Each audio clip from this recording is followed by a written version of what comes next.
make sure that everyone that messages me 3 seconds after I post the highlights from this session and ask for a recording, that they have their recording. If you have any general questions, feel free to put them in the chat. But I just love to know where you're from, what brought you here. Make sure, I always like to, as a professional, I always like to see who's in the chat as well, see if I recognize anybody. So this would be a great way to do that. I think we should have about 20-25 people here.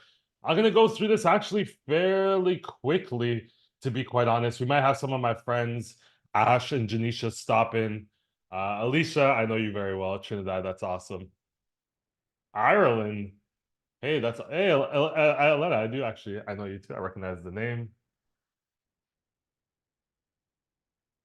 We have UK here. UK is representing. They're Ash from Toronto. Awesome.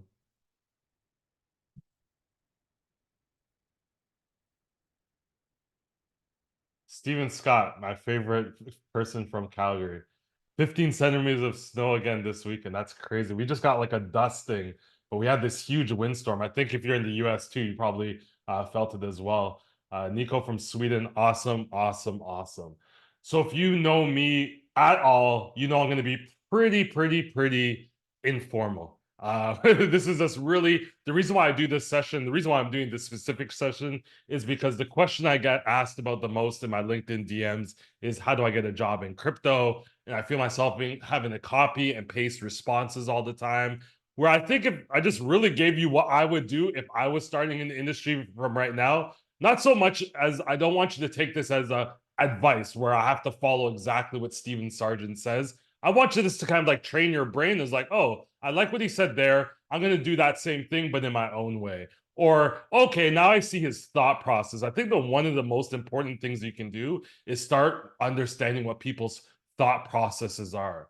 Not so much the advice and what they're telling you to do, is how they're thinking about the situation. Because what you'll see is that it's actually the way we think, the mindset, that makes a difference. Because I could tell everyone knows, I'm a lot chubbier than I was 2 years ago. I know that if I exercise and don't eat my weight in Easter chocolates, that I'll be in amazing shape and have a six-pack abs. I know that, but I also don't do that, right? We all know what to do. It's kind of that thought process and that mindset that goes along with it that I hope is going to help everybody on this session. So let's get right into it. Who am I? My name is Steven Sargent. I actually used to work at a large crypto exchange called Bitfinex. I was the first AML investigator starting back in 2018. Before that, I was a paralegal and I worked at HSBC as a male AML investigator, but I always wanted to get into cryptocurrency. When I was a paralegal, I found out about Bitcoin and I realized I didn't want to be a paralegal anymore. This is what I wanted to get into. And I think it would also be extremely helpful if I shared my screen with you so you can see my beautiful headshot. But I knew I wanted to get into crypto. And once I got into AML, what I realized is that there's actually a lot of people in anti-money laundering and compliance that were excited about crypto too. And that is what I wanted to get into. So that is what I decided I was going to make a decision to get into crypto. I worked 4.5 years at a crypto exchange. And you can imagine 2018, it was really early for cryptocurrency exchanges, regulation, anti-money laundering, and even law enforcement. We spent a lot of our time educating law enforcement as well. So I think that was helpful. Janisha, you're on the call. Why don't you quickly introduce yourself? Because I think it'll be extremely helpful for people to know who you are and your background so they can connect with you afterwards. I am the woman. Hi, everybody. My name is Janisha. I'm the person Stephen always puts on the spot. I call myself an investigator because it's not just one type of investigation I do. I really think like an investigator. So I've previously worked at Kraken Exchange and also Canadian fintech after that, doing all sorts of investigations. And I spent a lot of my time volunteering for anti-human trafficking organizations, trying to really improve the identification and prosecution rate on human trafficking cases across the world. And really what I think is once you learn to find a harmony between your professional and your personal life, there is just so much joy and fulfillment. So if there is anything I can do for you, maybe I can show you how by just taking a few steps, doing a few things differently, I was able to kind of find that harmony, that balance, and it's really beautiful. Awesome. And Ash, who's also an amazing person, I always like to get her permission before putting her on the spot. Why don't you introduce yourself and tell everyone who you are? Hi everyone, my name is Ash. I'm based out of Canada and I worked in the crypto industry for the past 3 to 4 years. And I started off at Kraken Digital Exchange, same as Janisha, and then I moved on to a crypto lending and savings platform in Canada called Ledin, and now I work with a bunch of companies that as a sole proprietor. So what I really do is essentially EDD, enhanced due diligence for crypto exchanges and crypto companies. And I've been working in this field for quite a while. And if there's any questions about the enhanced due diligence side of things, I'm more than happy to answer. And the reason why I introduced both of them, and there's several other people on the call I could probably introduce, but these people always are working with me, whether it's training and whether it's helping other people get into the industry. They both have immense connections in the industry. So if there's a company you want to work for, if there's an organization you need vetting, I think it's always great to have industry partners, as well as myself. I'm extremely busy, and so are they. But so if you feel like, hey, I have a general question, or hey, I really need help with something, these are people I would tag in my mind, connect with them on LinkedIn, and really figure out how you can be in their ecosystem, because these are the people I rely on too when I need insights on the industry. And I'm going to start this right now. So the first thing that we're going to do, if I had to start in the industry as of today, I want to make sure everyone's in. If I had to start in industry as of today, and I wrote an article about this that I'll probably link to on LinkedIn, or if Ash or Janisha can pull it, it's in my document section, is write out your dream job. And I know this sounds like kind of foo-foo, morning routine, guru stuff, but this actually really, really worked. In 2017, I knew I wanted to get into the industry. I had reached out to someone, and that's the first thing that they told me to do. They actually told me that the first thing I need to do is, well, what do you want to do? Right? Write out your dream job. And this is actually this is actually a spreadsheet, or not a spreadsheet, but this is actually a copy of my dream job. So you can see there what I thought a great compensation was at that time. What you'll find is that crypto probably pays a lot better than that. I didn't know it at the time. So, but I put in things that I wanted that were important to me. Being able to travel was important. Being able to biz dev, right? I have a big personality. I want to connect with people in the industry. I want to speak on panels. I want to have an opportunity to grow my personal brand. That might not be for everyone on this call, but it's super important for me to be able to get those opportunities. I wanted to do really good work. I think Janisha and both Ash are involved in a lot of anti-human trafficking initiatives and other initiatives. I wanted to be able to pursue that as part of my job. And I wanted to be flexible. I think at the time I only had one kid. Now I got two kids. There's kindergartens, there's birthday parties. I need to have a flexible schedule. I want to be able to work from home. And these might sound like a huge wish list, but my first job was at Bitfinex, and Bitfinex wasn't even hiring at that time. I was the first AML investigator there. And the job checked off almost everything on my dream job list. So it is so important. If you do anything else today, you don't have to listen to me about anything. Just go take the article, figure it out, and just write down what it is you want. And there's the categories right there: continuing education. Write it out as you want.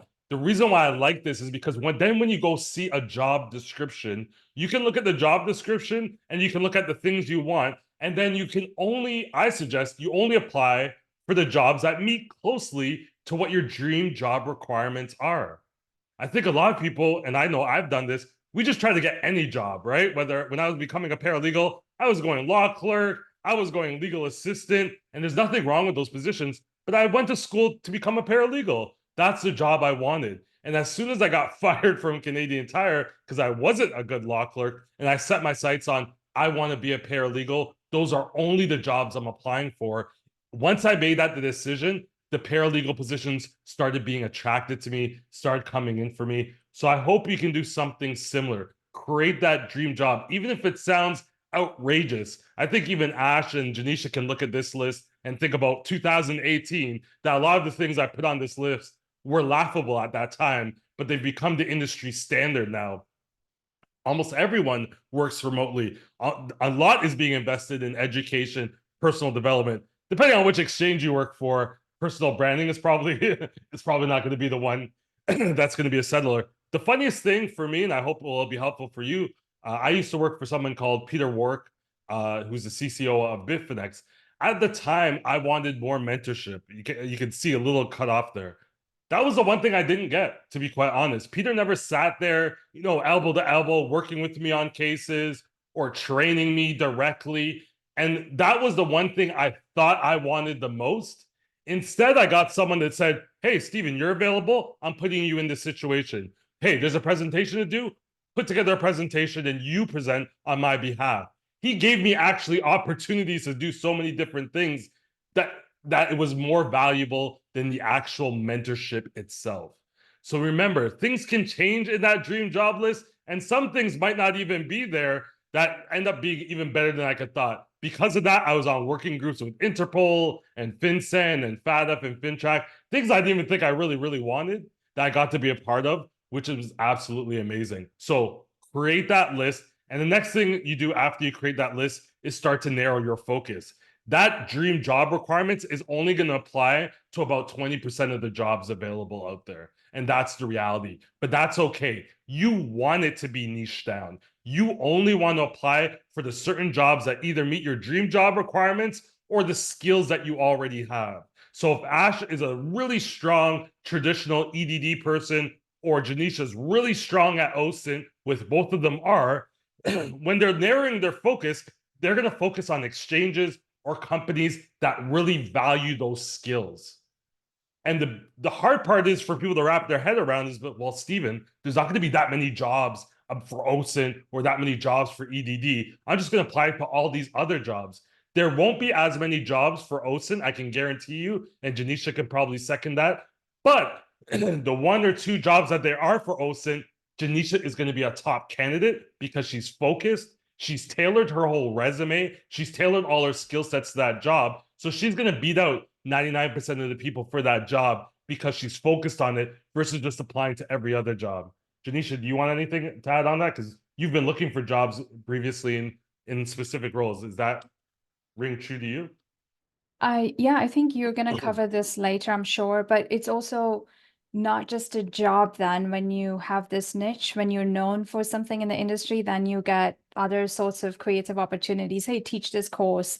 And actually, now that I'm not working full time, I've just been doing that and it's quite time consuming. So, it could make you just as much as a full-time job while allowing you to expand your horizons.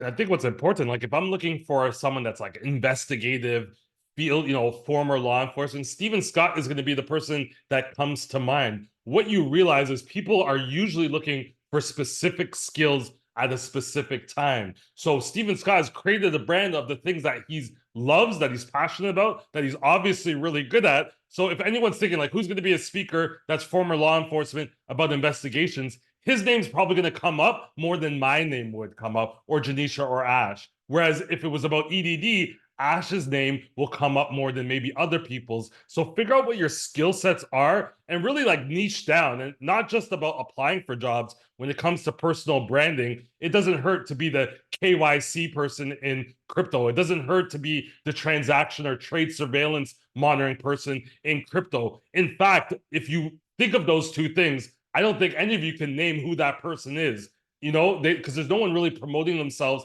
as that person. Everyone wants to be AML investigators or blockchain investigators, and that's fine. But I think any of you can name off 7 or 8 blockchain investigators that work in this space, but very few could probably name someone that's investigating human trafficking on the streets and on the blockchain like Janisha. So it's very important to not only put these elements in your resume, but communicate those every time that you're having discussions with people.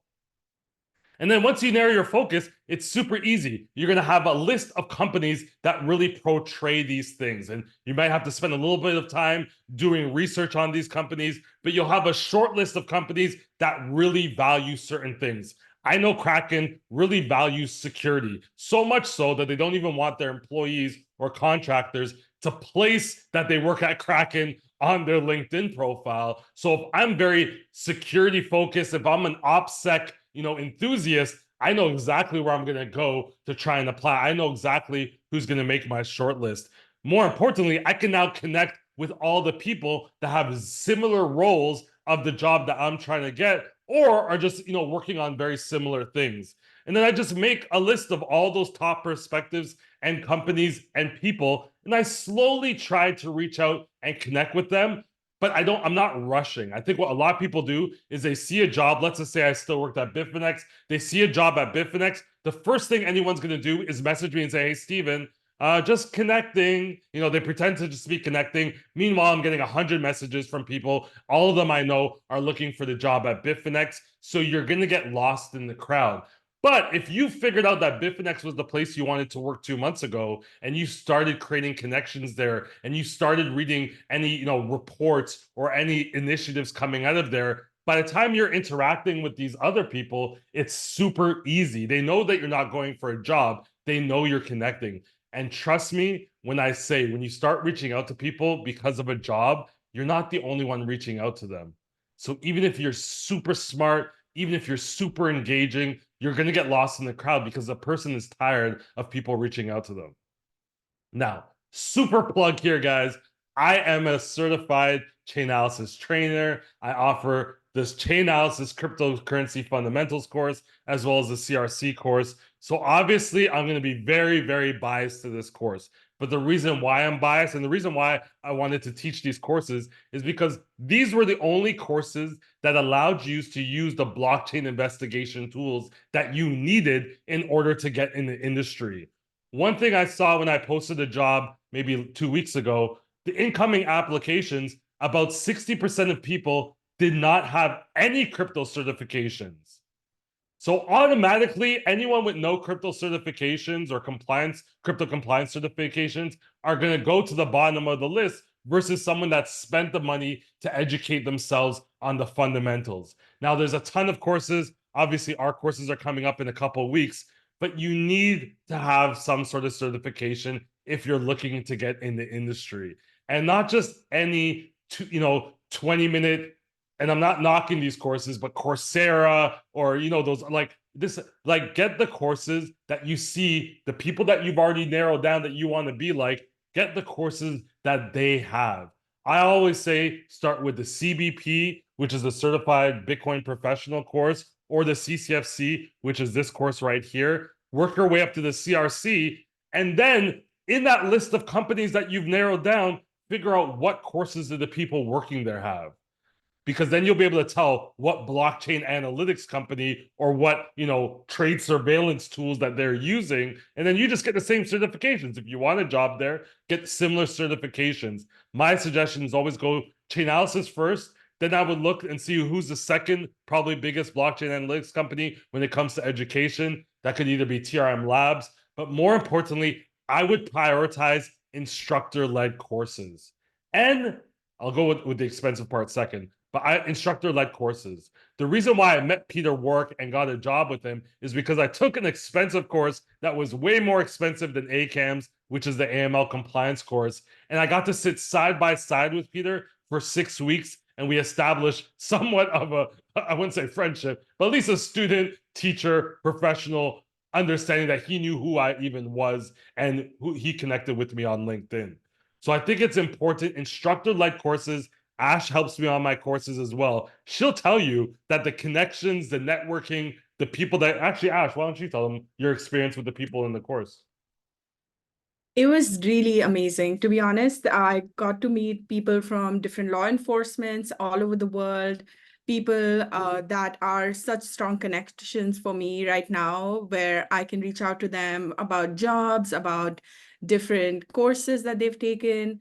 And these are people who are really from a very, very highly educated background, who are pivoting to crypto from maybe law enforcement or from big companies and things like that. And you can learn a lot from them, from your peers. I think personally, in these kind of courses, you learn more from your peers than from your leader, than from the trainer itself. I would say it's really important to have that sort of cohort connection. And I've seen a lot of people growing and improving themselves by depending on their cohort for advice, for guidance, for job recommendations. So I would really suggest these courses, instructor-led courses where you can meet and participate with the cohort. Easy, Ash. I was the trainer there. You hurt my feeling. No, I'm joking. But it's so true, though, right? I'm there to facilitate the conversation and make sure people get the basic understanding. Recently, we had a pig butchering victim come to the course so she can learn more about the cryptocurrency that she was victimized using. She actually connected with somebody that was actually working with Interpol that was able to at least point her in the right direction of her case and get more information to help her and other victims. And that's why I love these courses. I think Yuri's been on these courses. I know Awas has been on these courses. You'll understand that like these courses aren't just about me training. It really isn't about the certification, everyone. Anyone can sit there for 16 hours and get a certification. You have to be a little bit more strategic if you're looking to get a job. I'm going to sit in front of an instructor-led course if that instructor, I think, has massive connections in the industry, is offering jobs, like has a great ecosystem of people that come to the courses. That's always been more beneficial than the actual certification, where I think more people focus on, I need to get the certificate. They forget about all these other things and they do these like, self-study courses, which is great. You still got the certification, but did you make any connections? And one thing I realized about like Chainalysis courses, it's a little weird because if you want to take some of the higher level courses, even if you already have crypto experience, you have to take some of these preliminary courses. So you get people that are even trainers or like Ash who are coming in these courses just because they need it as a prerequisite, even though they're experienced investigators, which is extremely awesome. And then, as I said, start with the courses that many of your connections on your narrowed list have, right? You want to like mimic. And what I've seen is that there's very few investigators in crypto that don't have at least the Chainalysis certifications, and that's why I suggest them. It's very much the same principle. If you come from a compliance background, there's very few people that don't have their ACAMs, right? I actually prefer expensive courses and courses that take a long time. So Chainalysis, I think, is I know. It's 16 hours for each course. So that's 32 hours of courses on the weekend. I do offer it fairly cheap, so I don't think expense is a huge deal. But what I do know is that because it's an inconvenience for people to do these courses on the weekend, because it might be more expensive than your average course, I'm also going to put myself on a level that not many people are willing to do. This happened when I was in traditional AML as well. I saw that the ACAMS courses were more expensive, and a lot of the people applying to the same jobs I were said like, oh, I'm going to wait until I get a job and then get my employer to pay for it. I'm like, cool. I know I can bounce ahead of many other candidates by doing the work and spending the money that they're not willing to do. So when people cry about how expensive ACAMS is, I'm happy. I want it to be the most expensive because I know if I can get to those courses, pay for them, that's going to spring me past most of the other candidates.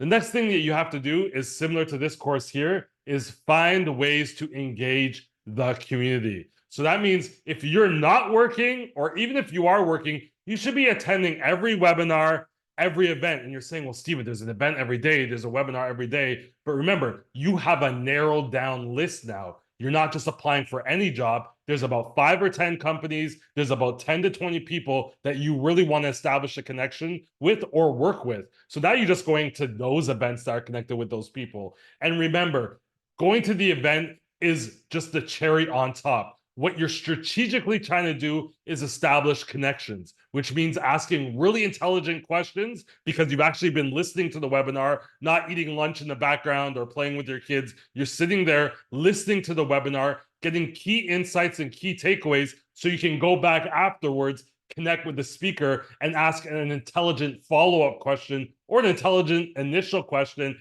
for them to see like, hey, this person really listened to me.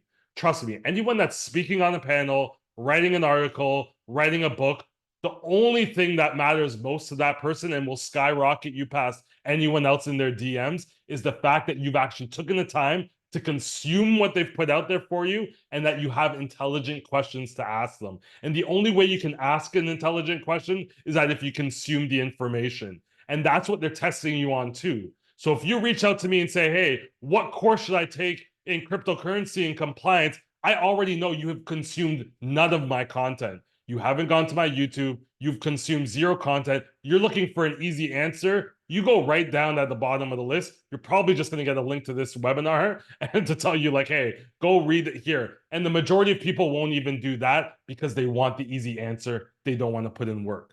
The next thing you want to do is volunteer. There's so many opportunities to volunteer. Janisha, do you want to tell people how you volunteered for the anti? You volunteered at a couple places that were crypto related. I think the ATII would be a good example to use. Right. So depending on what problem you're trying to solve with the world, there are volunteer opportunities that may also help you enhance your skills. I had two goals. I really wanted to contribute the identification and prosecution rate in human trafficking, but I also wanted to become better at my job doing OSINT, because at exchanges like Kraken and Binance, OSINT really matters. And when you're applying and you're doing that test, the preliminary assignment, OSINT will be a big component. So I had tried very hard to approach ATII. After waiting for months, I basically approached a founder over and over again, and then showed him exactly how I'd be able to help from a financial crime perspective. How did you, sorry, I'm going to stop you there. How did you do that? How did you show them how you were going to help? Well, I had to ask people questions about what kind of cases they're solving, what kind of investigations they're doing. And I understood that they take very small cases from law enforcement that law enforcement is not able to solve or doesn't have the capacity to solve. And ATII then is that bridge that tries to find the perpetrator for law enforcement. So I said, wait a minute, you know a lot of cybersecurity people, because that's what I see on LinkedIn, people that work with you, but you don't know AML people. And I am crypto certified, so I can tell you what happens with the transactions, and more importantly, what to add to your investigation report, like which exchange to subpoena. And I understood the core problem they had with recruiting volunteers is that they didn't have a manager. They didn't have the time to go through all these applications. So I really just had to tell them, hey, I can do this for you. Here's an example, like give me a Bitcoin address. That's all you need to give me and I'll solve the case. And then I kind of became like a person they work with. Worker, not lurker. Do you see how that's different between, oh, I'd love to volunteer, just tell me what to do? Which is what 99% of people that are looking to volunteer. And I think Ash put it perfectly, strategic volunteering. And that doesn't mean you're trying to be sneaky or that you don't really care about human trafficking, but they get hundreds of people that say they want to volunteer, but then they have to think of what that volunteer should do. Where Janisha, she found out what is the pain point, what is the bottleneck, what do they really need help doing? And then she said, I am going to do this. So now they didn't even have to think. They probably didn't even know they knew they had a problem. They probably couldn't even pinpoint what that problem is because they're so overwhelmed with requests. There's another one, Operation Shamrock. So if you're against pig butchering, if you want to get into crypto, everyone says, hey, I want to volunteer, I want to volunteer, I want to volunteer. Well, this is your opportunity to volunteer for something. Figure out what Operation Shamrock is, figure out who's running it, ask to get in. They're probably going to reject you. Come back and follow up and say, hey, what can I do to help? Not asking them what you can do to help. Ask yourself, if I was needing help in this situation, what skills do I have that I can help? And I know a lot of people are like, well, I haven't worked in cryptocurrency, or, Janisha has experience and that's why she was able to offer a solution. The hardest solution is to organize. The next hardest solution for volunteers is people that actually want to work. So you can 99% talk to the most important people, because usually those people are the ones focused on the volunteer efforts, the most egregious anti-egregious initiatives in the industry. Figure it out yourself, or ask people that aren't directly related. So if I'm like, hey, I don't like human trafficking, I didn't know that there was a cryptocurrency element to it. The first thing I'm going to do after this session is like, I'm going to do all the research of the companies that we mentioned. I'm going to then go to Janisha and say, hey, I did the research. This is what they're looking for. Is there something that is this something that I think I could help with? Or, hey, these are the skills I have. Do you think this is something that they need? And when you ask the volunteer, you have to have a plan for them. Otherwise, you're no use to them. If they have to tell you what to do, they're no use to them. It's like if you have to tell your kids to pick up the laundry and their toys you might as well just pick it up yourself, because they're of no use to you if you have to remind them all the time. And then if that doesn't work, create something. If you're like, hey, I can't get no volunteer jobs, I'm attending these webinars and events and I can't get to the speakers, create something of your own. In 2017, I created AML Audio. It was one of the few AML podcasts at the time, and it was only like 3 months since I was actually in the AML industry. And I took the learnings I was getting in those first few months to create a podcast to help other people that were just starting out in the industry. Susan Namali, if you know her at TCAE, she came to Canada. She didn't know about any events. So as she started going to events, she started creating a platform for people that, hey, if you want to go to this event, these are the upcoming events. And this was, in-person times. And then she started hosting webinars and she's built a whole business around this. But you have to start doing something. And this can be done either after hours, or if you're not working, then like, to be honest, hosting a podcast is probably the best thing to do. You're actually learning the whole time by prepping the podcast, and then you're going to meet and get to talk to more interesting people, and then you have something off to offer them, right? If I went to Elena or Yuri and say, hey, do you want to have a 30-minute chat? They'd probably be like, about what, right? But if I'm like, hey, Yuri, I heard you did this A, B, and C in your career, and you just handled this big case, I would love to have you on my podcast to share some of your insights. Yours like, okay, a little bit more exposure. And, you might start off with, like, to be quite honest, only 300 people listen to all the episodes I did of that podcast.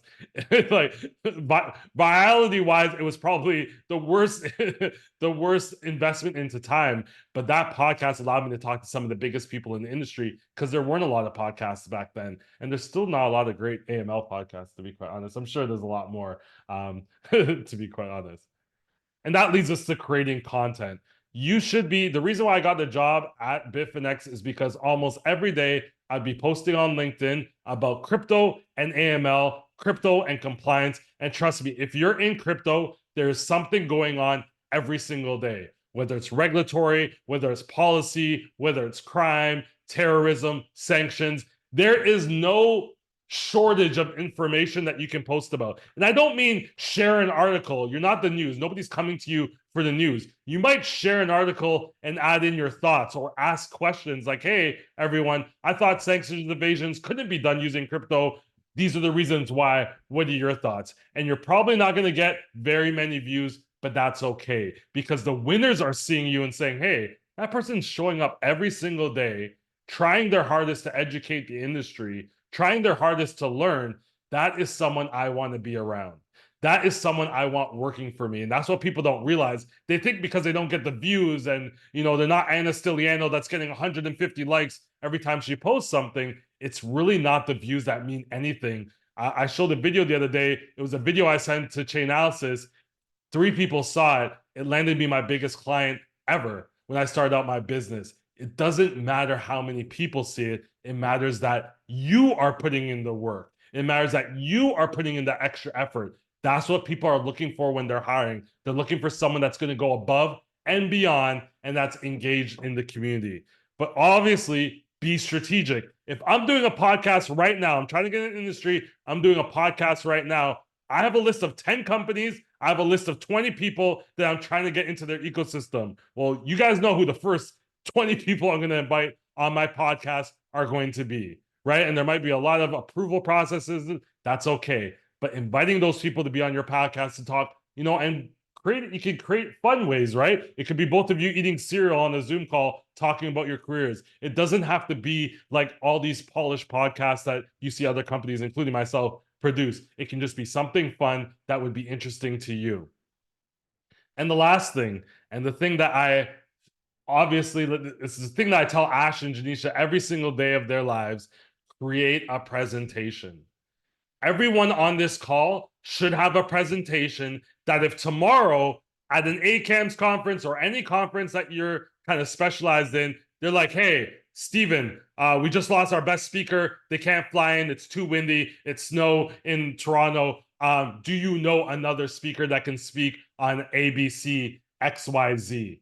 You have to be able to have a presentation. And guys, this presentation is only 16 slides. It's going to cover me for an hour and has like maybe 100 words on it. It doesn't have to be super detailed. It's just on what 3 or 4 things that you wish other people knew. And it could be very, very common things. The things I'm telling you today isn't the most, out of this world information. It's basic concepts. I say it a little bit more aggressively. I flail my hands, so that gets a couple more people to show up than the average person. But it's based on things that you know. It's based on things that you're passionate with. And trust me, when the opportunities are going to come, you're not going to have 2 weeks to prepare your presentation. Ask Ash and Janisha, either last week or the week before. I'm like, hey, I need 2 of you by tomorrow, lunchtime, 1 hour presentations. Are you ready to go? And the first thing they said is, yes, I'm ready to go. You have to be ready. And the presentation doesn't have to be that long. And if you can get someone to record you doing that presentation, even better.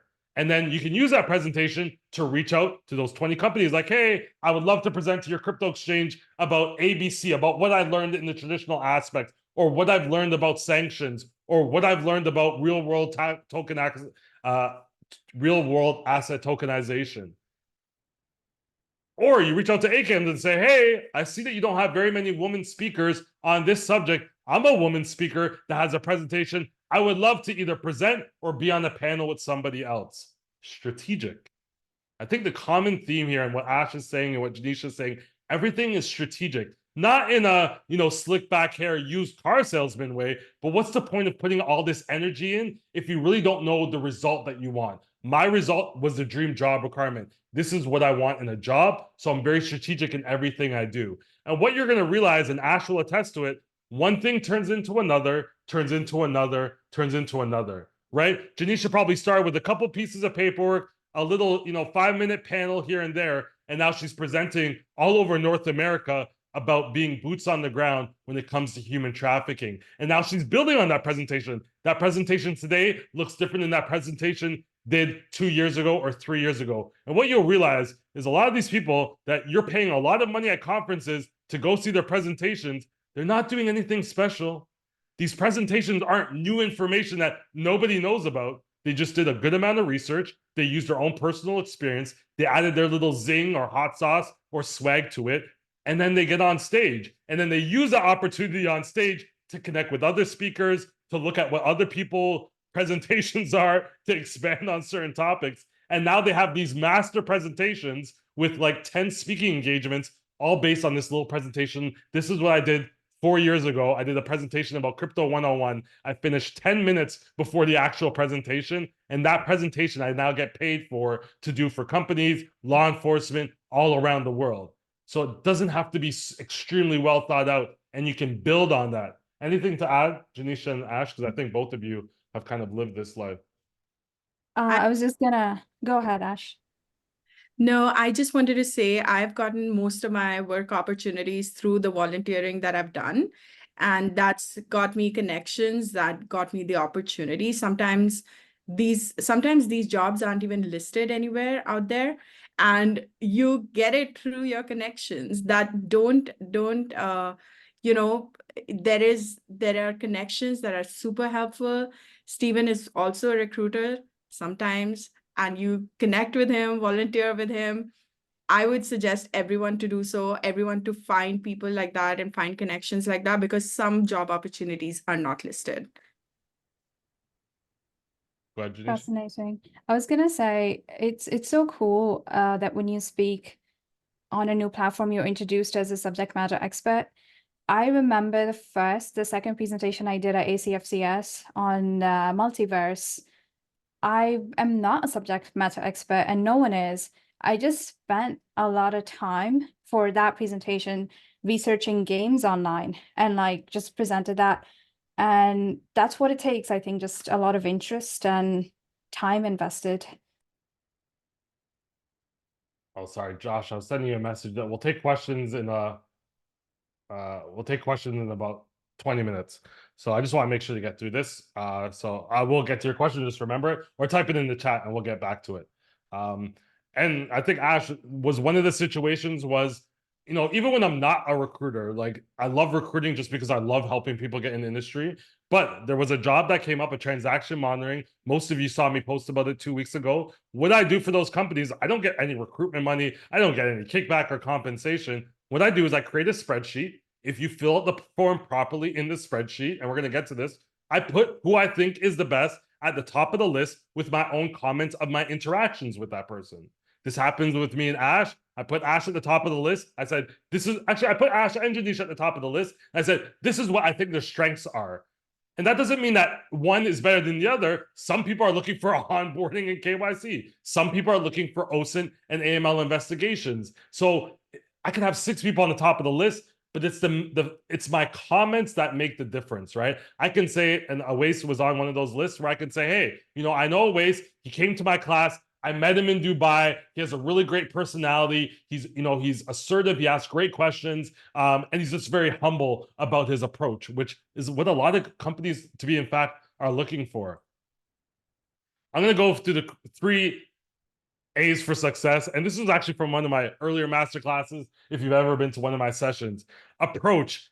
You have to add value first and often, right? If Ash just reached out to you guys and said, hey, if I just reached out to you guys and said, hey, come to my course, pay me money, like, I think I could probably do that because I've invested enough in the industry that that I'm going to deliver a really great course. But did that add any value to you? If I'm not telling you why I think this course is going to be helpful and how I think I can strategically get you a job, and then you have to be able to delay asking for anything in return. So if you're connecting with somebody and there's a job there and that there's a chance that they could give you a referral, do not ask. If you cannot ask, I guarantee you'll win in this industry. If you don't take that one inkling where you're like, oh, and I'm not saying don't shoot your shot when the opportunity arises, but when you make that connection and when you're talking to Janisha about anti-human trafficking and what work you've done and what research you've done, you could reach out and just say, hey, Janisha, I'm interested about human trafficking or anti-human trafficking. Could you get me a job in this field? Or you can show what you've learned. And when something comes up, who do you think the first person Janisha is going to ask about? It's probably going to be you. And this happens over and over where people, they ask right away before they've done anything for that other person. And then they wonder why, like, oh, it's all about who you know, and I don't know anybody. Well, the reason why you don't know anybody is because you've added 0 value to anybody. And sometimes that value could be as simple as commenting on a post or, reading a book that they wrote and adding in your comments to them or feedback. Like, I give a lot of feedback. Me and Ash, actually, one of the courses that they had for cryptocurrency, I took it. I didn't think it was up to par or where it could have been compared to other courses. Me and Ash gave them feedback and they hired us for that feedback. You just never know what these situations, I came out with a course where it said, stop looking for jobs, look for opportunities, because the reality is the opportunities lead to the jobs. The reality is eventually you get so many opportunities that you don't want the job anymore. Eventually you get so many jobs that you're able to help other people get those jobs. Who do you think is the most valuable in a situation like that?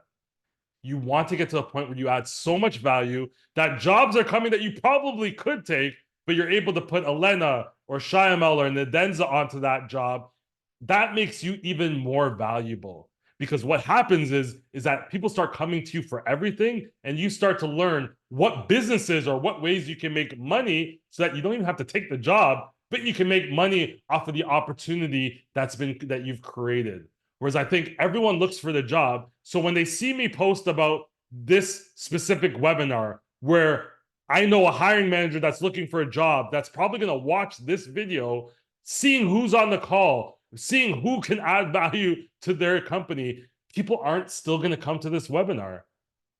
People would rather take 4 seconds to do that. What is that? Auto apply on LinkedIn to every, and I'm going to get to that, but they won't do this. They won't come on the call, show up, ask really intelligent questions, even if this is an easier way to get a job, because people want to do everything the easy way. So first of all, I appreciate you coming here. Hopefully that these insights will help you. But it honestly shows me now, if I saw you on this call and you reach out to me afterwards and said, hey, Steven, I'm really interested about ABC that you said. I've done a little quick research. I would love some help and what advice you could give me to get me to that next level. Here's the research I've done. What do you think? And that is the way you should always ask anyone on LinkedIn or in person a question. It should be, Janisha, what was the name of that, that volunteer opportunity that you got? No, you should go Google anti-human trafficking initiatives or courses or companies. Go find out your own research. You should have 3 or 4 potential answers and then go to Janisha and say, hey, I didn't quite hear it. I listened to the recording, still couldn't pick it up. These are the 4 I think they are. Can you let me know which one do you think? That's a lot different way of asking a question because it shows that you've done your own research. And a lot of people don't want to put in that effort. And then they wonder why they're not having these meaningful conversations on LinkedIn is because they're asking people easy questions because they don't want to do the research and they don't want to do the work. That is a telltale sign for anyone looking to hire. That is not a person I want to hire. I don't want to have to hire a person that I have to tell to do basic research because how are they going to be able to do the research and the OSINT work that they have to do in the investigation if they couldn't even Google what course to take on Google, right? So, and be honest. If you are going to approach people, be honest. If I need Ash to do something like, hey Ash, do you think you can do ABC? I'm not going to beat around the bush and say, hey Ash, how's your day? How's your week going? What are you working on? Oh, by the way, can you come in my session maybe tomorrow? No, I'm just gonna say, hey Ash, I need you. Trust me, people can smell the bullshit from a mile away. And this is just from my own personal experience, guys. I get hundreds of messages a day, or not a day, a week. I can tell who's really meaningfully trying to connect with me and who's just trying to drain me of any possible energy that I may have left after taking care of 2 kids. Secondly, I know Kanye has kind of a bad reputation for a lot of different reasons, but we gotta be a lot more like Kanye, man. Like, I think we've lost that swag, that confidence. Do you know what I hear when I do mock interviews with people? The first thing they say is, oh, I don't know that much about cryptocurrency. The first thing that comes out of their mouth, even though they just spent 32 hours with me doing chain analysis courses. Just stop talking like that. Talk about what you do know. Talk about what you have learned, right? Like I'm sure Stephen Scott, he may not be a cryptocurrency expert, but there's somewhere in his jobs, in his investigations, listening to webinars, being on panels, that he's conceived some ideas about cryptocurrency that he can now speak to those ideas. Like, hey, I was doing this private investigation. The person had a wallet. So interesting how these things work. Or he could say, well, I never took any courses, so I don't know anything about cryptocurrency. But like, which one? Both are potentially true, right? Potentially. So I want you to lead with what you know. You have never heard me talk about anti-bribery and corruption. But you don't also hear me coming on every post I do on LinkedIn and saying, I don't know anything about anti-bribery and corruption, so I'm going to talk about cryptocurrency. You never hear me say that. I just don't talk about anti-bribery and corruption. I just don't talk about sanctions. And if I do, I'm going to point to my friends at Comply Advantage and say, hey, they just did a 100-page report. 40 pages are in sanctions, and this is what I've learned about sanctions. I'm curious to know if I'm missing anything. That's a way different conversation. And that goes to my second point about, are you being resourceful, right? Are you saying, oh, all these courses are so expensive, all these, I can't get into the industry, it's so tough? Or you're like, hey, I've narrowed down 10 companies. I know everyone that's working at these companies. I guarantee today, I'm going to put this guarantee on a recording, that if anyone took all the suggestions I gave here and implemented it in their own way, it would guarantee them a job. I would find a way to find you a job. Ash is a perfect example. Janisha is a perfect example. They've done all these things in some way. They have their presentations. They volunteered endlessly. They spent time building meaningful connections. They won't be out of a job. And even if they are, it won't be for long because somebody will want them to work with them. Somebody has a need for somebody that has that kind of work ethic. But you don't hear them on LinkedIn complaining about how hard the market is. And oh no, they're scrutinizing stablecoins. I work for a stablecoin company. Cut the complaining out and focus on what you can control. And I know a lot of people, they lose their job and they post on LinkedIn. I have never seen anyone get a job on LinkedIn because you cried about losing your job and now you're exploring other I've never seen anyone. If you can show me someone, I would love to be wrong in that. Never seen anyone get a job that way. That's just plain and simple. So I don't know why people do it. I have seen people share like, hey, this is what I'm looking for in a new company, or like, hey, these are the conversations I'm having with 10 people today about potential opportunity. There's so many ways that you can frame it. Your vocabulary, the words coming out of your mouth, make more of a difference than your education, your work experience, and what certifications you have. Because if you talking negatively, people don't want you anywhere near their organization. And it hurts because you think like, oh, Steven, me and you are cool. I can talk negatively to you. That's fine. I don't care, but I'm also not going to put you at the top of a list if I'm trying to refer someone to a company that respects me and trusts me. You're not going on the top of that list. I wouldn't do it, nor would I want people to put me on the top of their list if that's all I talked about too. Remember, you don't always have to be positive, but like you can't stay in these bad moods for a long time. The mindset is what's lacking in most of these jobs. The number one thing, if you went to any hiring manager and said, what do you need? They need somebody with a good mindset. Not so much a positive mindset all the time, but they need someone that has a solid mindset. And that means they're actually thinking. Now, as I said before, sometimes you got to shoot your shot. Sometimes you got to make a 20-minute video telling Chainalysis everything that you could do for them and send it to the co-founder of the company and hold your breath. And you just never know. But you have to feel it. You know, there's sometimes where you feel like, oh, should I ask or shouldn't I ask? That is not the time to do it. The times where you're sitting around and like creatively you want to leave a voice note or shoot a video or talk to somebody and say, hey, you know what? I saw you posted that. I'm really excited. I'm the person for that job.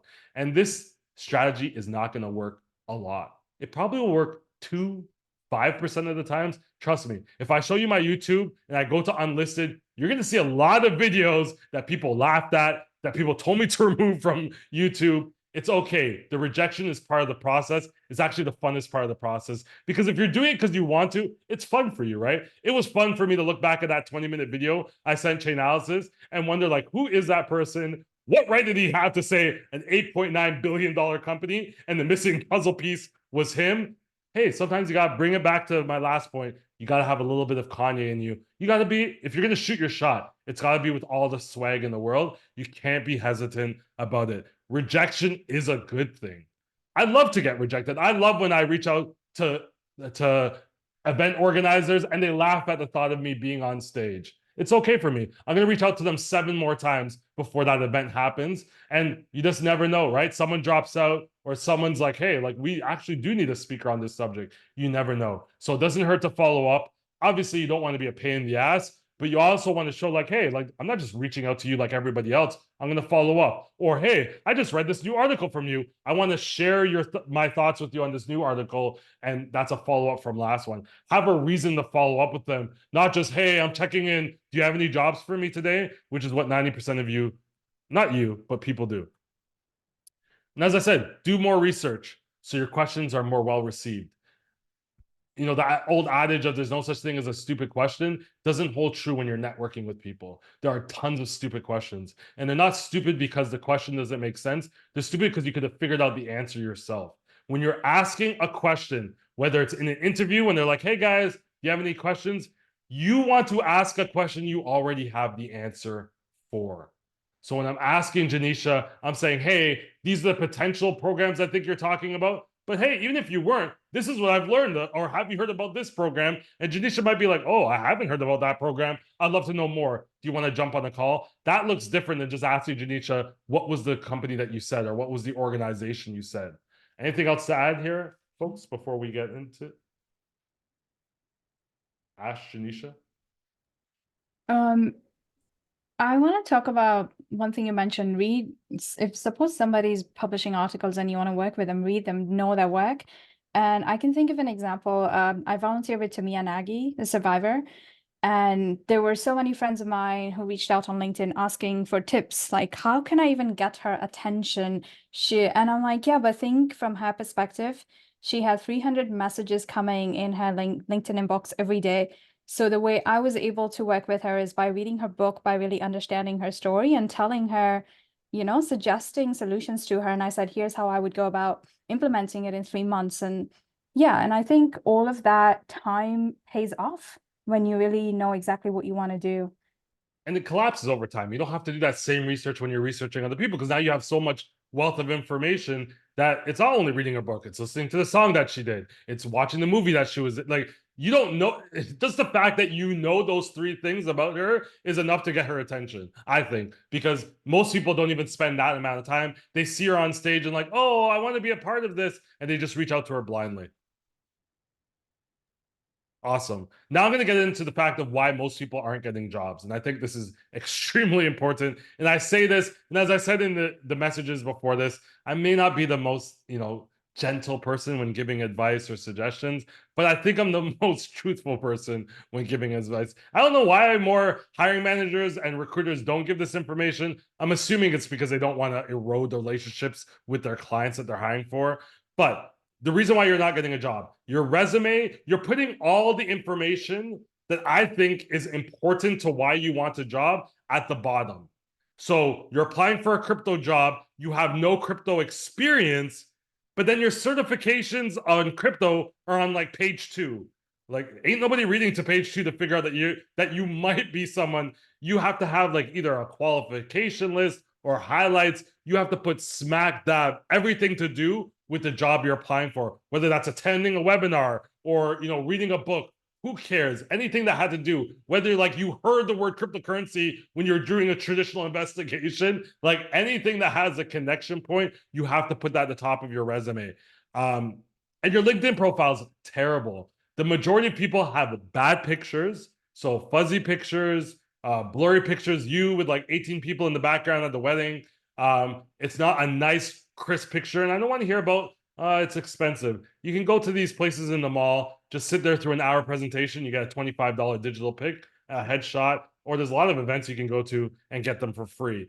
And another thing about your LinkedIn profile is like a lot of times I don't even know what you're interested in. You have like 15 things in your headlines, like this enthusiast, this generalist, went to this workshop 8 years ago. Like, I don't have any idea that you are looking for a trade surveillance job because that is not in your headline or can be found anywhere in your profile. Another thing is activity. What are you contributing to the industry? Are you creating posts about the subject that you're interested in? Are you engaging in other people's comments? Or sorry, are you engaging with comments on other people's articles or LinkedIn posts? That is extremely, extremely important. Recruiters do look at that stuff. They probably look at that stuff quicker because it's quick than they do on your resume, which is jumbled with a bunch of information that they don't need to know. And focus on cool things that you may have done. My resume is always filled with like the working groups, the Interpol darknet market assemblies, like everything that I think the other person may not have that I think is interesting to me, and that might be interesting to other people. So if I'm Janisha, I'm going to include the anti-human trafficking initiative efforts and the work that she's done there. If I'm Ash, I'm going to talk about the certain onboarding projects or a new typology I was able to detect in my work. These are things, not just I conducted investigations and I filed an STR report. Great. So did everybody else that's handing in the resume. You have to stand out. Not following directions. So when I put out this post and I gave everyone a Google form. So here's an interesting stat, and I think I'll get to it quickly.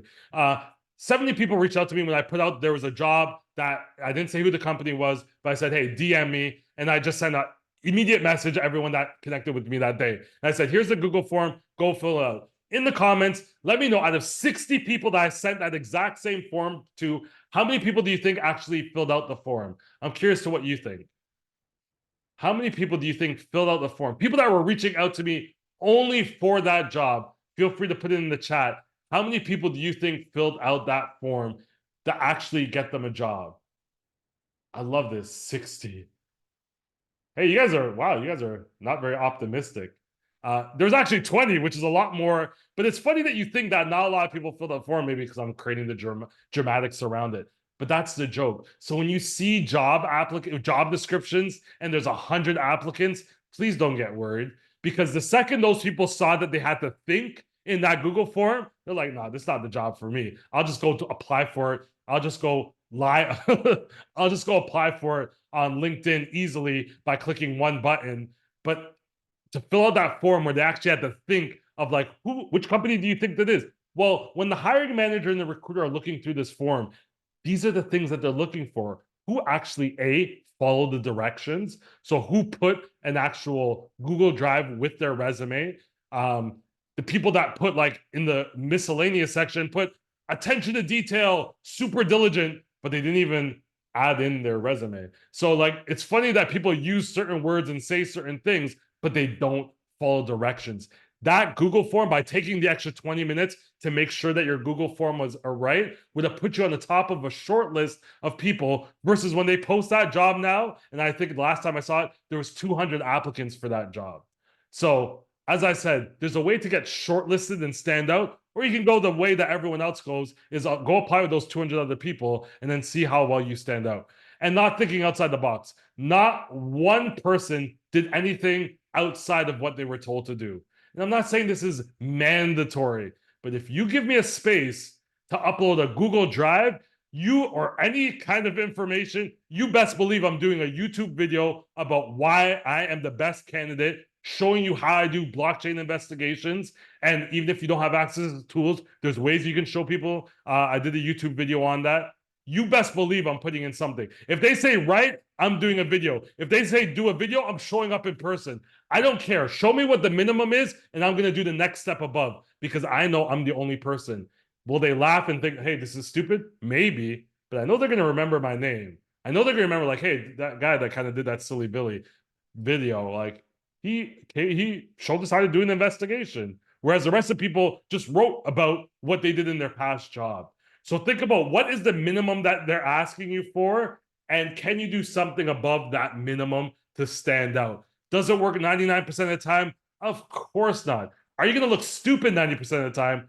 Probably. Are you going to have much more fun than the rest of the candidates? Definitely.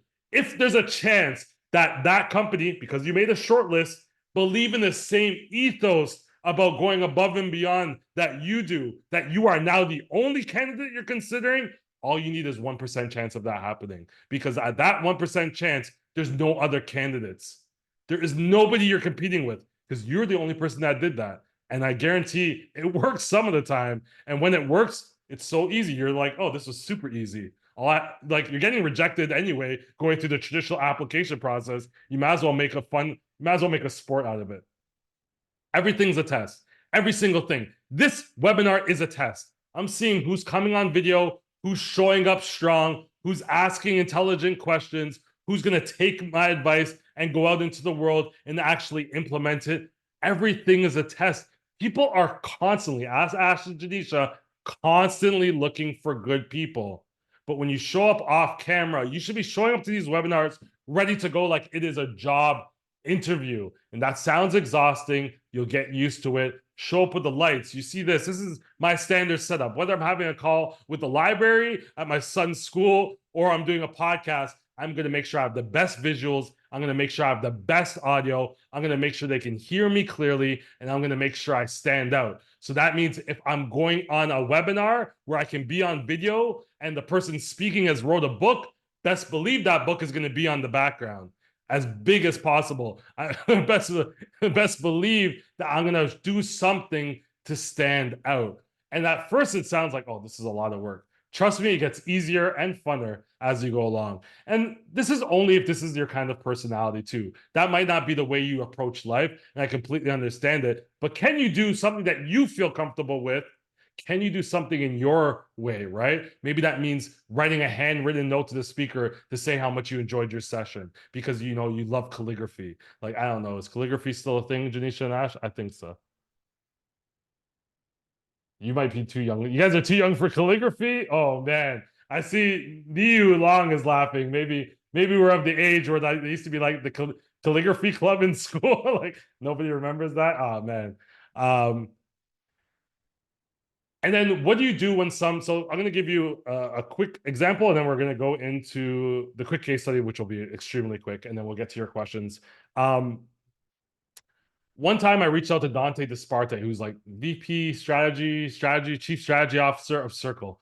To be quite honest, like he's a brother, he's a Black professional. I just reached out to him because he said something interesting on LinkedIn. I wasn't really even paying attention to his title. I wasn't looking for a job. And he responded like, "Oh, cool, Steven, here's an article."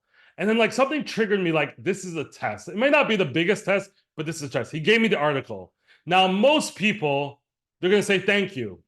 Not me. I read that article. I then read every article I think he's ever written. I then searched his name on podcasts.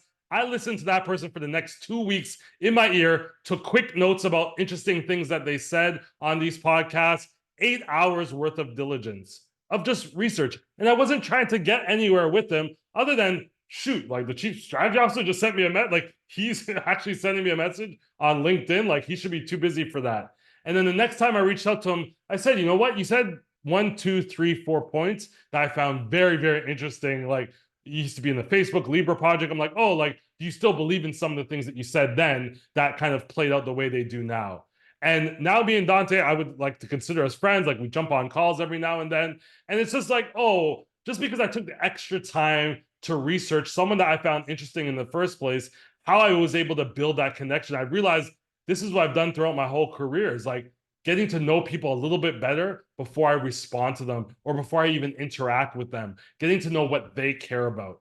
And I think if people are obviously going to care about things that you care about them, we're selfish by nature, which isn't a bad thing, but you are going to, like, I'm going to care more about someone that's watched my webinars, that's someone that's come to one of my classes, someone that's engaged in my content, versus someone with that green banner that just reaches out to me. That's just the reality of it. And the one thing I saw, oh, if you have a green banner on LinkedIn, please consider removing it.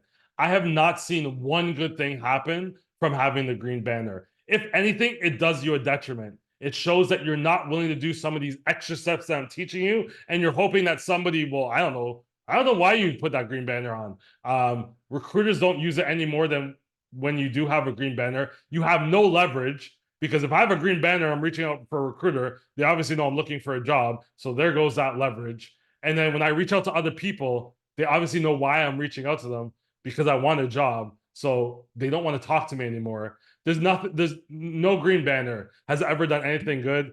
There's never been a use case. And every time I post about removing the green banner, there's people that are a lot smarter, that are a lot higher positions than me, saying, thank you for telling people that. I don't want to tell them, but like, it shows that you're making a bad judgment. That's the words I use. It shows that person has bad judgment. Why? Because they're looking for the easy way out.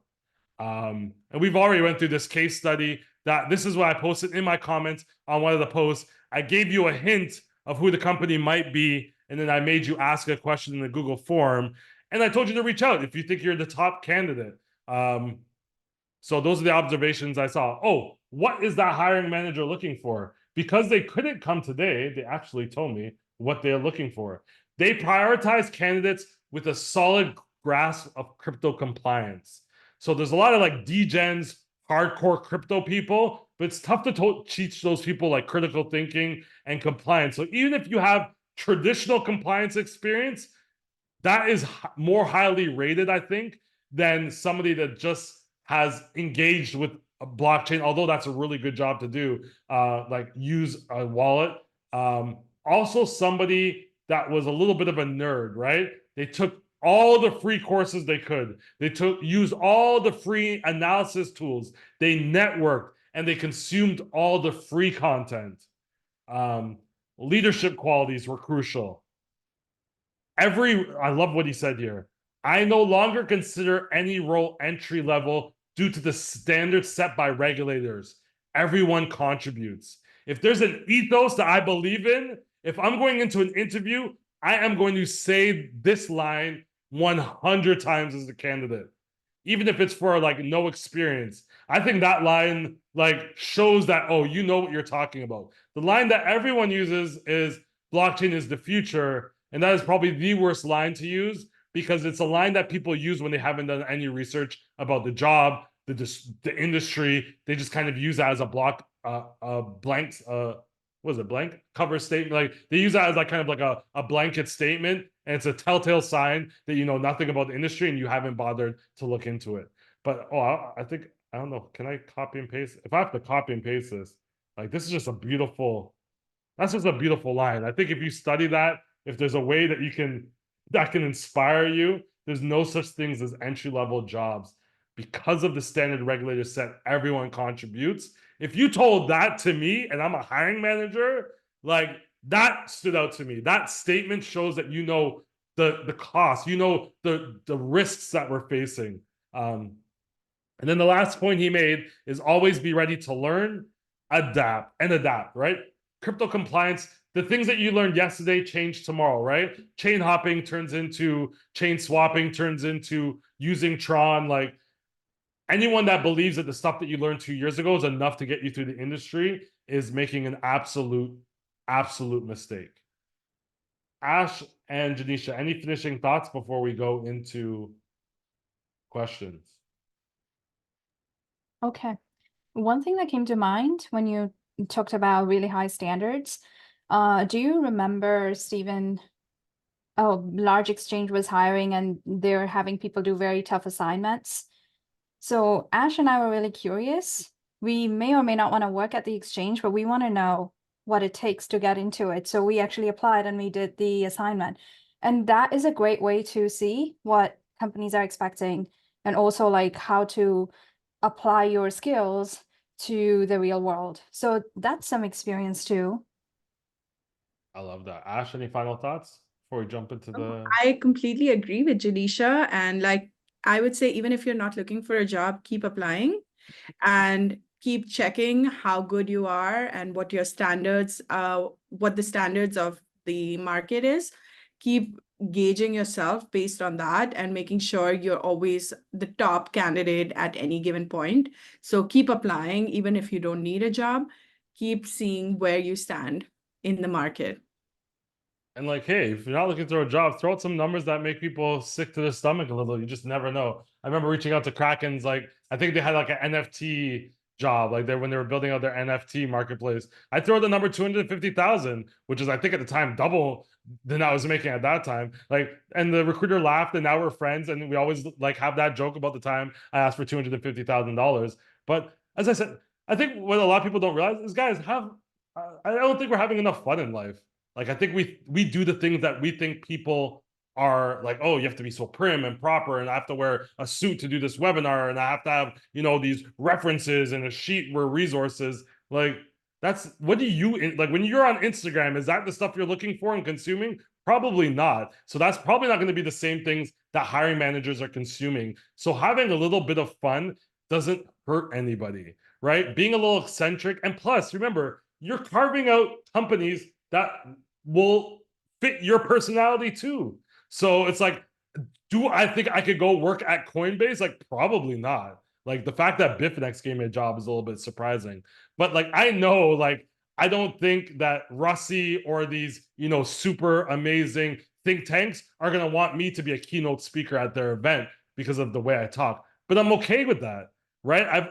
The funnest thing is when somebody says, hey, I need a trainer, and they come to me, they already know who I am. They already know how I'm going to talk. They know exactly the words I'm going to use because I put out so much content that I spend so little time having to justify who I am and what I know. People know what they get when they're coming to me. It might not work 90% of the time, but at the end of the day, don't you want people coming to you for the type of personality you have? And that might not be screaming loudly on these webinars. It might be writing really thoughtful, long form pieces of content or white papers or yellow papers, and that's fine. But really dive into what makes you unique, what makes you feel good, and apply that to everything. And I saw a comment in the thing about my CV or resume.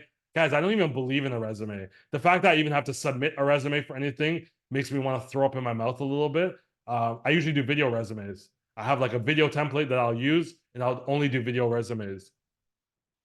Or I'll say things like, oh, I applied to be a lecturer at a university in Toronto, Canada. And I said, oh, like, you might as well just put the job was my name, like, Stephen Sargent, this is your role. And that's how I applied for a job. I didn't get the job, but they also didn't run the program. I partly think is because they can't run a program if it's not with me. But that might be my Kanye. And now let's go to questions, and feel free to ask a question, come off of mute. Let's get engaged, stand out from the crowd. Josh, we've been making you wait for like 25 minutes. You're up, buddy.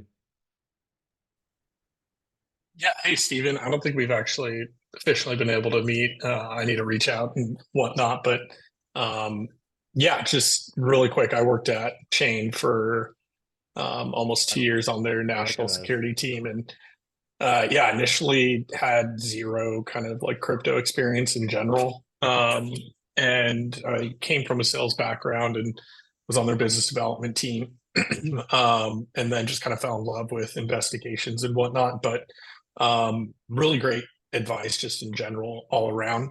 One thing I would add would be, if you are working a current job and you're busy and things like that, somewhat fresh out of college and didn't have tons of money to throw around to get certifications and whatnot. So whenever I joined Chain and kind of started to fall in love with investigations and kind of the nexus between national security and crypto, I was like, wow, I would love to get more into the investigation side. So I just kind of used the sales as the kind of stepping stone to get to kind of the investigation. So obviously Chain gave us all the certifications for free as an employee. But I was on, I was doing sales. So kind of use that as the stepping stone. So whatever existing background and kind of job that you're currently doing and you're looking to get into AML stuff or just investigations, you could definitely use, whatever existing experience you have, get a job at Chain or really anywhere else where they do give you that training, and then just start shadowing other departments that you want to get into. For me, I was shadowing their ISP team at the time, which is now the government solutions team. Started shadowing them, the solution architects who are like actually going through the technical side of the sales process, and ended up becoming an investigator, and then branching off and starting a company with a bunch of other Chain guys. So yeah, it's I would say that's another really good way to kind of eventually move over into the investigation side.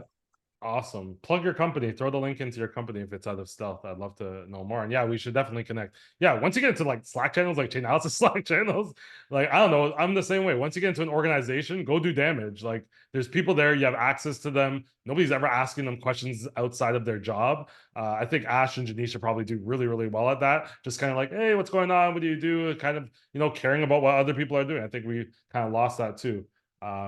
About caring what other people are. I think we've lost our way where we stopped caring about whatever everyone else is doing, and we just worrying about ourselves. And that's one thing I can say. If you can, and to your point, Josh, I think you bring up a good point. Some of these courses are expensive if you don't have the money.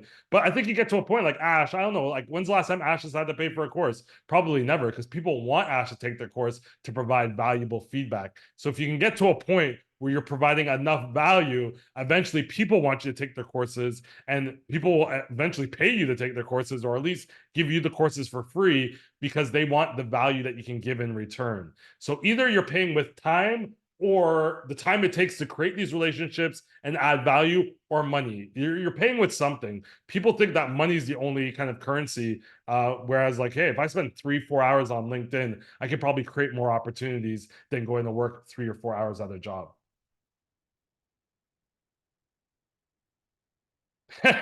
Josh is like, hold on, we aren't hiring. And for me, guys, just pay. I always say money is great. Like I read that message from Josh. I'm like, he's got a job at Chain. He now started his own company. He's saying he's not hiring, but he's found, he's talking about the hiring process.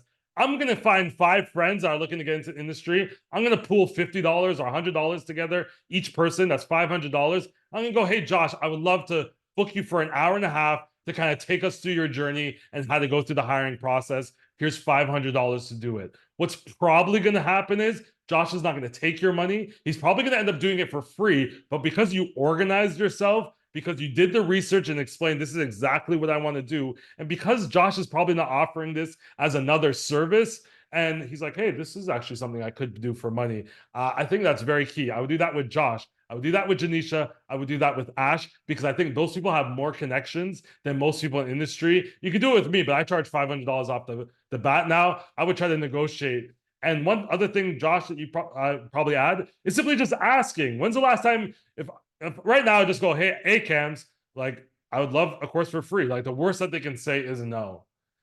Especially if it's an instructor-led course and they're about to have their session and it's 4 days before their session and they aren't sold out.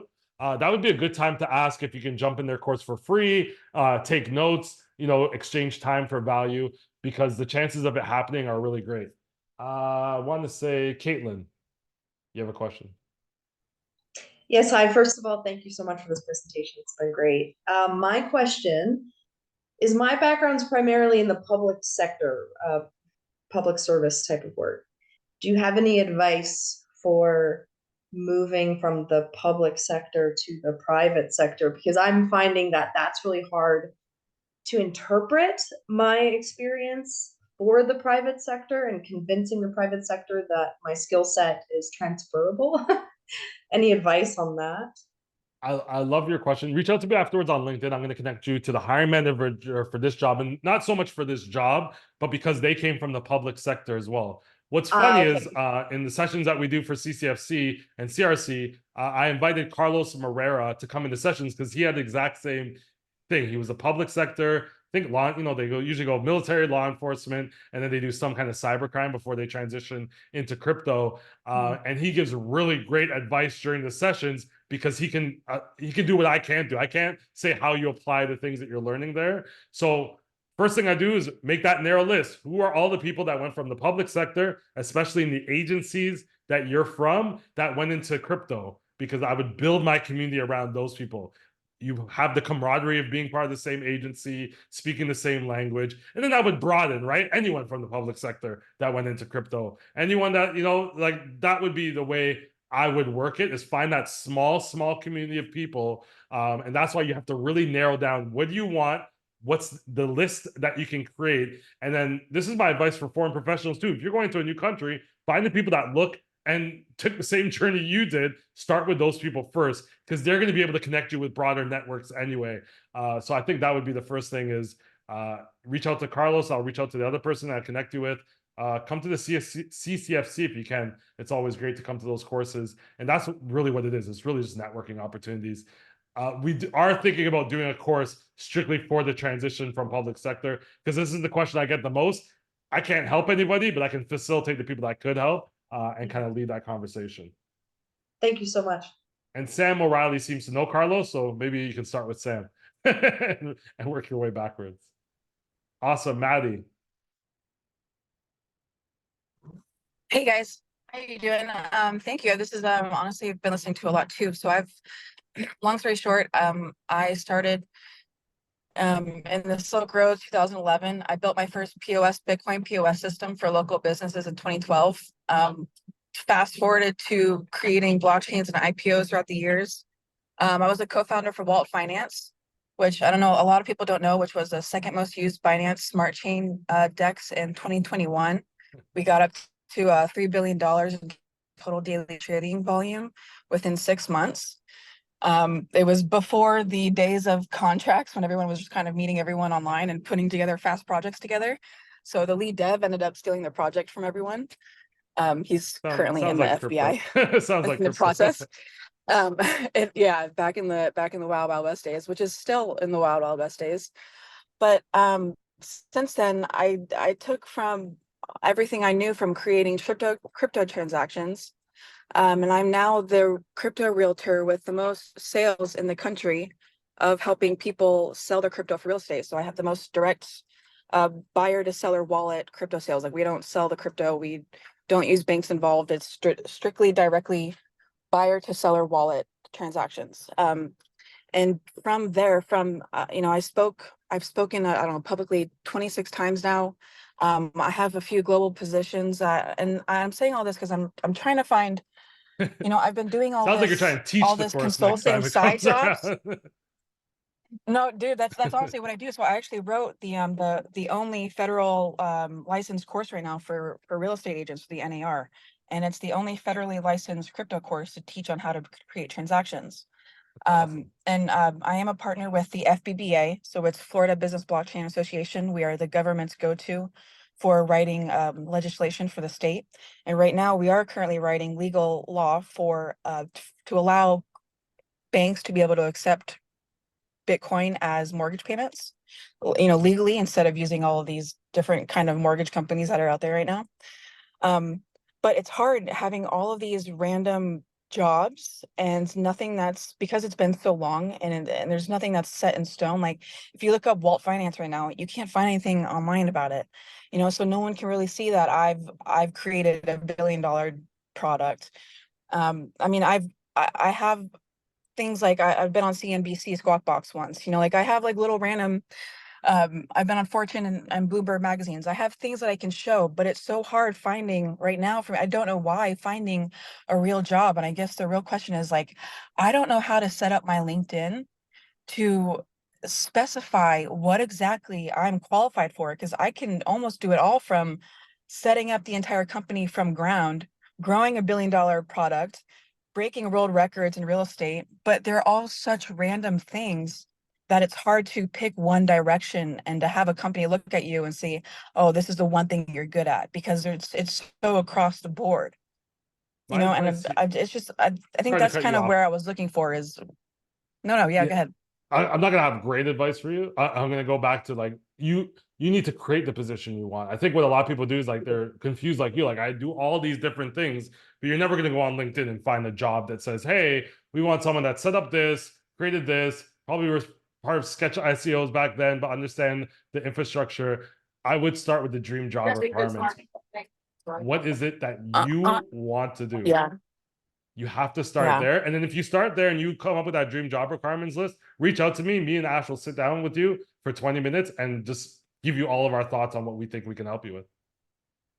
Okay. But you have And to that know what it sounds is you definitely, want. I mean, It's so hard. I know that's the problem, man. I mean, that's what we've been doing for the past 10 years, like at being a random crypto entrepreneur. Like I have been doing, well, or at least what it is that comes into your lap, you know, like, oh, it's my friends doing this. We're making it, we're doing a crypto conference. Okay, You cool. probably What's the don't want next a step? job though. But it's, That would be my first thing is you probably no, don't dude, want a the job problem in the is I've been first. in sales. I know I do. I've been in sales and I've been on this wild, wild west range for so long. I'm tired and I want security and stability. And I want that security that crypto has never been able to offer before. That where now we have these huge companies like Yeah. Visa and I don't know, all of these that are building their crypto things from the ground up, but they don't have anyone with true experience. And they're hiring people, like I've heard on this call, like that didn't have any experience, where now you have someone like me who have like, dude, I have 10 plus years of creating crypto businesses and transactions and protocols. But it's even harder right now. Yeah. I agree. So Dream job yeah, requirements. that goes back to where you If said. you can create that for me, Maddie, I'd love to like sit down and talk to you after. Create the dream job requirements Cool. list of what you're looking for, and then me and Ash can sit down with you and really devise a plan to help you out with Janisha possibly. Yeah, I think Thanks, you have guys. a PR Thank you. problem. You have a PR problem. Basically, you don't have random jobs. It's just that you don't know how to tell the story. And that's something we can help you. Yeah, How do you tell your story? yeah, very true. Awesome. And I think you should just create a presentation true. how to tell your story to us. So create a presentation about who you are, what you've done. And, you know, that's how I started with Stephen, where Stephen asked me to create a presentation about who I am and what I've done. And can you tell your story to us, and let's help you make it your dream story on how to, you know, pivot to a regular secure dream job. So don't even talk about your jobs as being random, because they were not. You're an entrepreneur. So you have Yeah, some, you know, yeah, very true. don't say it random, because what you did, you were an extremely amazing entrepreneur who did so many different things. That's how I see you, and that's how you should see yourself. Guys, I could go about 10 minutes late if you want to stick on the call. Thank you. If you can't, no problem. You'll get the recording anyway. And Yeah, I I'm think sorry. I didn't mean to take much time. no, I didn't leave. I never leave enough time. I think anyone that knows me knows that we're going over. That's kind of the standard way. But I think to Ash's point, vocabulary, as I said, like it's funny that Ash picked up on the vocabulary, because I didn't think that was random until you said it was random. And then I was like, oh, what is wrong with Matt? Like, why did Maddie? Like, it's funny that I never thought that until you explained it in that way. But if you had said like, oh, you know, I was able to process this, and then, you know, afterwards I was like, oh, I saw the evolution of this, so I went to that. Like that storytelling is extremely important, and you have to be careful. Nico, I hope we didn't lose Very you, true. but I know you had your hand up. Yeah, I will try to be super short. Okay. So I have, I will say, almost the same problem as Maddie. I'm coming from AML compliance, both from the traditional financial sector as well from blockchain and crypto products. My problem is that what I started to do is basically to create my dream job. Unfortunately, I'm stationed in Scandinavia, in the Nordics, here in Europe. And the mentality towards blockchain-based products is still very conservative. So it's quite uphill still. And it's this paradox where I basically need to teach industrial actors about crypto and blockchain and AML. So my question will be have more the direction of what is the recommendation if I will try to find jobs or clients abroad?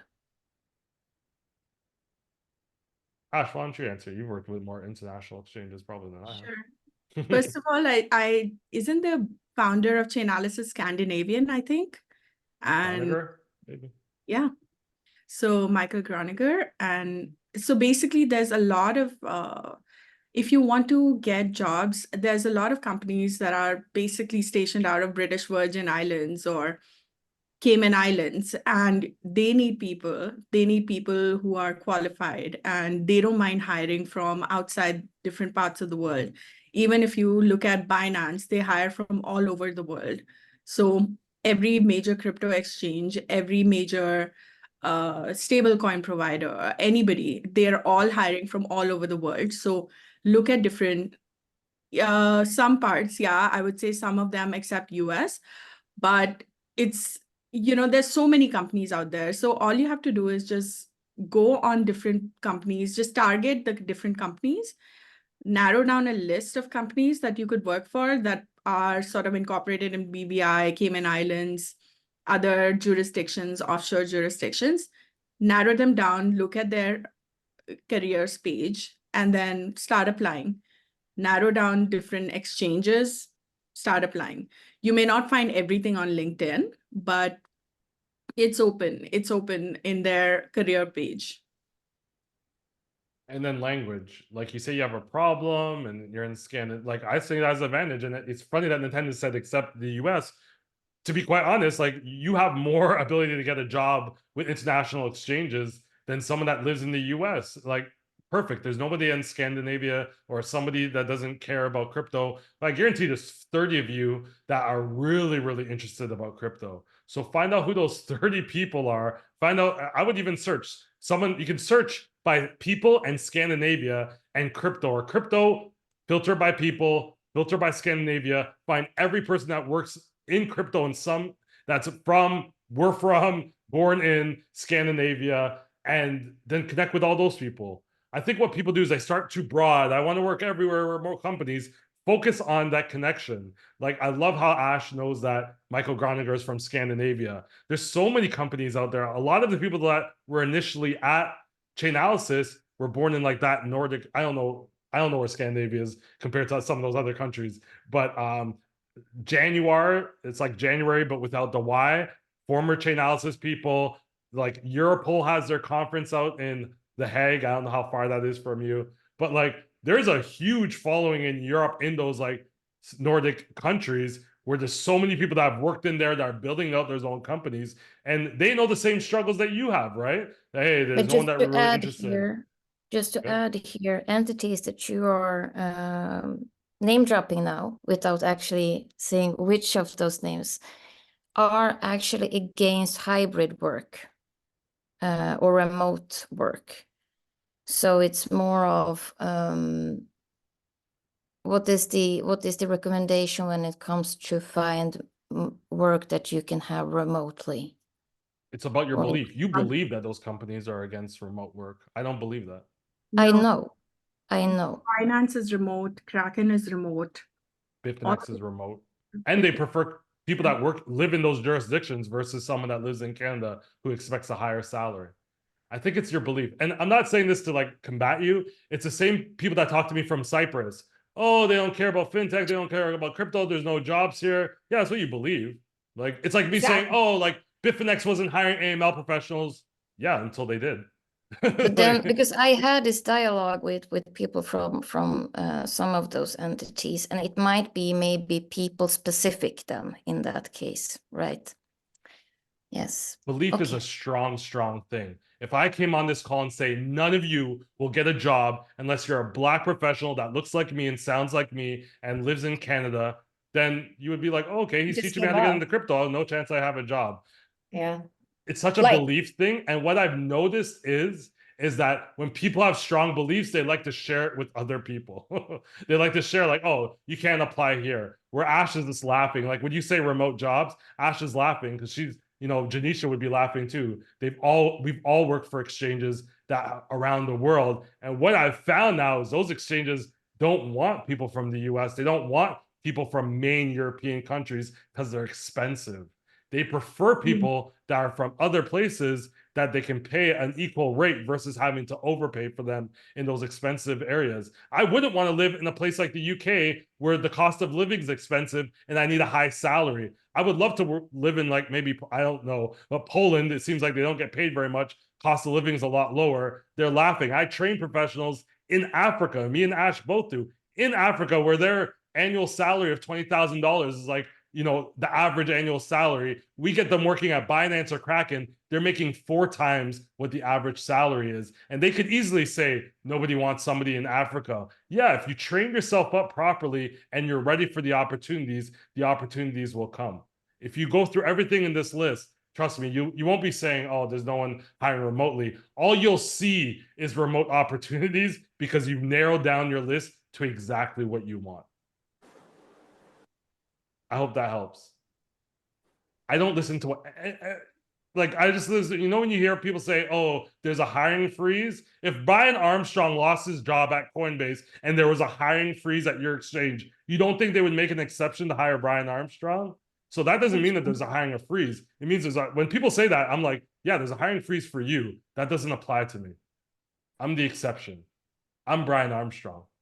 You should think the same way too. Oh, they're not hiring anyone in Scandinavia? I'm the exception. I'm the one that spent an hour and a half listening to this crazy man talk on LinkedIn. I'm putting in the extra work. They didn't do that. They just applied like everyone else did. They didn't get the job. And they've now created the belief that the reason why they didn't get the job is from the Scandinavia, where the truth is that they're probably not putting in enough of the work and enough of the extra things to stand out. And they're starting off the conversation with the problem is as I'm in Scandinavia and saying, oh no, the best thing about me is I'm in Scandinavia and that's a really low cost of living and companies will be dying to hire remotely from people here versus someone in UK where they have to pay more money for the same exact skills. That's the way you start conversations. And once you change that perspective, I think you'll be okay. I find that with crypto or anything in general, it's the way you spin it. If you want to sell yourself, it's spin it. You can't just say, oh, I can't do this. You know what? My skill is easily transferable because I have legal experience. And when I was getting back into the bank, because I worked with the bank, I got laid off in 2008. I sold myself into a law firm. I saw we were going with the law firm that they were going to start laying off. So I transferred right back into corporate America. And what did I have to say? Well, I worked with a bank before, legal. Now I'm it's easy transferable. And then keep on doing it until boom. There was a lot of no's that I received, like, no, no, no. And it's like, oh, it's killing me. But you know what? All it takes is that one, and it continues to help you get up and up and up. That's the way I see it. But you're still going to get a lot of no's. Oh, of course. Then those are the But best. you know, you just have to say, okay, I got you. Exactly. Those are the best. I always say when someone says rejects me, I say, okay, cool. Like clients, I'm a company that creates content creation. Every company that works that client we have has said no to me in the past. Isn't and then that eventually funny? they work for me. And all I say in my head is like, oh, you messed up because I was cheaper back then. And the same thing as you're only going to get better, Nico. I guarantee you're only going to get better. You're like, oh, I was giving them a deal. My price just went up. I have more certifications. I have more industry connections. I'm more expensive now. Dorothy, we have maybe one last time for last 2 questions. I want to ask about the video resume you mentioned, you make it. And then actually, I want to tell everyone a bit about myself and how I merge my traditional finance compliance into the crypto world that I think is a record. Actually, before the fall of FTX and Luna, I tell everyone I know that they have to move their cryptocurrency out of the exchange and wallets, either to the bank. Even though we don't trust the USDT or USDC, I put it on my LinkedIn. I think it helps because at that moment I know that crypto exchange don't have any compliance at all. So when they fall, people and customers will lose the money. I think this is something I really love, enjoy being in, have knowledge in the traditional finance world and create values in the crypto world. And then I'm really interested in how you make the video resume so that I can make my own and create my own opportunity. I love it. I'll send you the link to the unlisted video resume I sent to I think it was eBay at the time. eBay had a good laugh at my video resume. But I'll send you the link. Just connect with me on LinkedIn and remind me, and I'll send you the link to the video resume. It's easily done on Canva. It might take a little something. Usually I just hire somebody off of Fiverr. I send them the video. They make it look really good for like $40. I spend so much money on video resumes, but I think it's worth it because I know nobody else is spending any money doing it. So I know I'll at least stand out. And the second question about telling story, because I have been involving in so much part of the crypto world and blockchain. So I don't know where to start to tell my story. What is your advice? I don't think it's a matter of where you start to tell your story. It's just a matter, I always love a good origin story. How did you get into crypto? Were you scammed? Did you need to send money abroad when you were moving from one country to another and that was the best way to do it? My origin stories always start with as a paralegal, and then I realized I didn't want to be a paralegal anymore. I wanted to get into crypto, and then people are listening, like, well, what happened next? Like you have to make a story that people want to listen to as well. My suggestion is like, look at the stories that people tell on places like Instagram and TikTok, because we watch those. Like we'll watch the story 3 times in a row. We know exactly what happened, but it's compelled us. It's drawn us in. That's the type of story I want to tell is like, hey, what do I like to watch? And then how can I create my own spin on that? Okay. That would be great. Thank you very much. And I think not a lot of people, me and Ash talk about this all the time, is that, and Alex too, Kote, who works at Binance, is that people don't have a good story. Like when they say, hey, on the interview, tell me about yourself.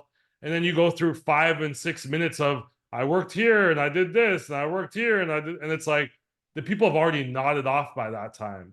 Like that 3 minutes, you should know your whole origin story. When anyone says, how did you get into the industry or what, tell me about yourself, you should have that 3 minutes practice to a point where you can say it at a drop of a dime without even thinking about it. Okay. And usually when I tell the story, I keep 3 themes I want to go through a whole interview. And this is just a really easy way to think about the interview. There should be 3 things that you're really good at that apply to that job. So for, let's just say, Janisha, OSINT, anti-human trafficking, crypto investigations. I'm trying to draw back every conversation, every question they ask to those 3 points. And then my questions will be along my research, my previous experience using those 3 points. I keep everything to my 3 points, including my introduction. So my origin story is going to highlight those 3 points in a nice, in a nice organized fashion. I draw everything into those 3 points. And then I always ask really great questions at the end around those 3 points. Like, hey, this is the way I see sanctions in crypto. How are you addressing it at Kraken? Or how do you go about it? So I've asked a question, I've given my answer, and now I'm asking them how they would handle the situation. So it's not really a question. I'm just showcasing my knowledge and then asking what they would do in the same situation. Because remember, that's the last thing they're going to hear when they're taking notes about the type of person you are. So you want to make sure those questions, the start of the conversation, the entire interview, and the end of the conversation, when you're asking questions, they're going to remember those 3 points because they've heard it so much through the conversation. If they're looking for those 3 points, it's a no-brainer to them. You pretty much got the job. If not, at least you got those 3 points across because that's the job you want anyway, something that involves those 3 points. So I hope that helps. That Do would you be mind great. saying those 3 points one more time, please? I just made up those 3 points. Oh, okay. Your 3 okay. points are going to look differently. I use Janisha as an example.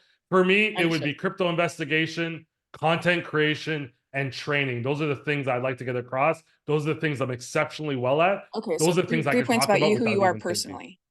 Sorry? Okay. 3 Yeah, I points mean about to who you, are like what are personally. those 3 things when Yeah. what are those 3 things that light you up? And 2 of them could be Yeah. job related, and one of them could just be like, I like creating content. Not many companies don't care about content creation, but those companies are looking for someone that can do the job and someone that could be on panels and create thought leadership and help with their training portal. Like I'm going to be a shoo-in for those roles. Yeah. All right, I see people have got to jump. Honestly, maybe we'll do another one of these, maybe just for the people that joined this call. I might do a second follow-up where you guys can just ask me, Ash, and Janisha. I might bring some other experts, and we'll just do a fun Q&A maybe in a few weeks. Don't hold me to that. It's just a fun idea. I like to reward people that have actually taken the time out of their day to engage. So maybe we can do, maybe if I could get permission for that other person to come speak, we'll bring them in and you guys can ask them questions about the job. But obviously, I'd love to do more Q&As because I think that's extremely helpful. Don't hold me that to that, Lynn. I make a lot of promises I don't keep, but I usually come on once a Friday. I used to do them every Friday. Every now and then, I'll just come on and just do some Q&A. Maybe I'll send you all the form. You guys can just send me the questions and I'll answer them on video. Yeah, Nadenza, I know I missed those ones. Honestly, I don't know why this always gives me so much energy when I hear Why people. did you stop? I'm so mad at you because I used to get like sorry, I'm venting right now. I used to get like the LinkedIn thing that came up and I'm like, yes. And then after a while, I'm like, wait a minute, I'm getting it. What's going on? But I see that you're busy. So I'm like, okay, you're forgiving because you're extra busy now. I'm growing my business. So when you focus, business is busy because I'm focusing on the business. Those are great. And that's the reason why I wanted to create this actually session. Those are great, but all it does is attract more people that kind of ask generic questions. And then it's like, then I have to go back and kind of answer. I love these sessions because you took the time, you registered, you come to them. It's like, I know you're going to be more engaged. You're going to be listening and you can tell, like, look how thoughtful a lot of these questions are. It's extremely helpful. So that was the reason. Thank you, everyone. I'm going to go through the comments and see what I can do about answering questions in there. But I think this is extremely, extremely helpful. I want somebody, I know out of the 30 people, one person is going to take a lot of this and run with it. Nadenza, I know you've done a lot of it, creating opportunities in the space, connecting, volunteering, actually working, not lurking. And I just see how that's benefited you. So I'm hoping others will take my advice. First thing I would do is connect with Ash, Janisha, and I connect with everyone on this call. There's so many people that actually work in the industry on this call. It always surprises me why people don't go to the participations list. When I think of strategy, when I'm going on the webinar, all I'm doing is going on the participations list for the first 20 minutes and seeing who people are and then connecting with them. Do I have any more questions before I end this? Last question, because I'm feeling extra great, but I am sweating today. When can we see your resume? I can send, my resume is terrible. I can see if I can, let me see here. Let me see if I can exit quickly. Honestly, I don't even know if I went where I'd have it. Mine's terrible just because I don't believe in them, so then I never do them properly. It's always Okay, so hard. while you're looking for that, I have a quick idea. Thomas says he's resolved to do a webinar on, I think he said private key and public key, and Elena wants an opportunity to speak. So why don't you get together and do a webinar, like a LinkedIn Live, and we'll attend. Just give us a date.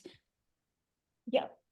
Is anyone offering an OSINT? Because I would love to join another one. I feel like anything you do should always strengthen it by continuing to grow and continuing to take extra things that are offered. Like even if you know OSINT, if there's another class, I want to take it. Is anyone offering She's or? talking to you, Janisha. She's not talking to me. Yeah, Janisha. Yeah, I'm planning to publish an OSINT course. The trouble is it's for different training partners. So if you want one, let me know how many of you, and if it's crypto specific OSINT, we can do that too. There is a great appetite for that in the traditional finance industry because people who don't have Chainalysis may still want to do investigations. And yeah, we could do an OSINT. Just reach out to me.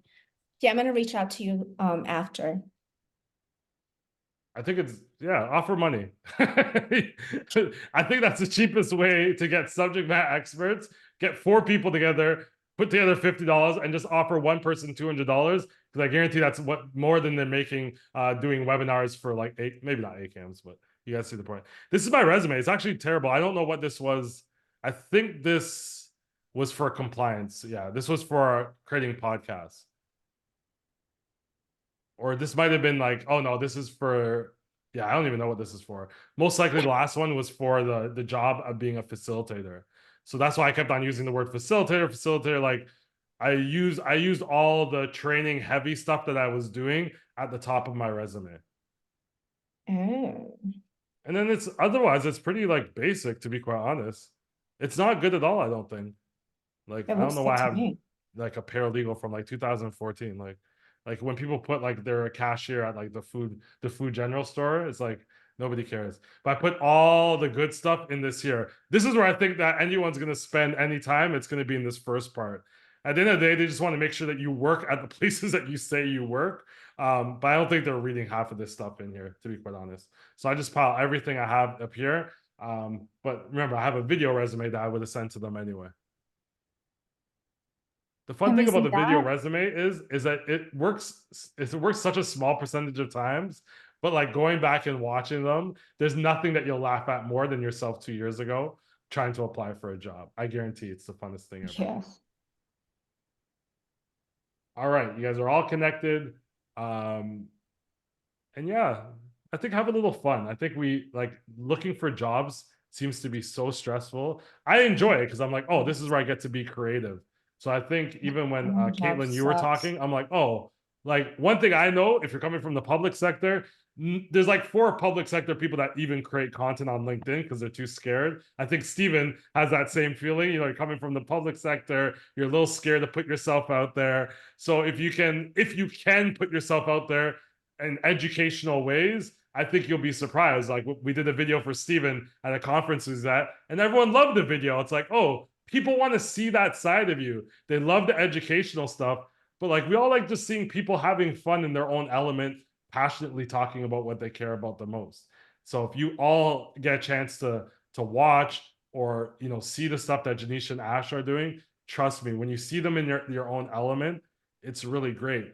And what's really cool, last piece of advice, is like a lot of you guys or girls work in places that they could use some basic crypto education. And you may not feel that you know everything, but you have a solid foundation where you can bring in an Ash or a Janisha to do an hour presentation with you being the kind of co-pilot, going through the presentation, taking the stuff that applies to your workplace.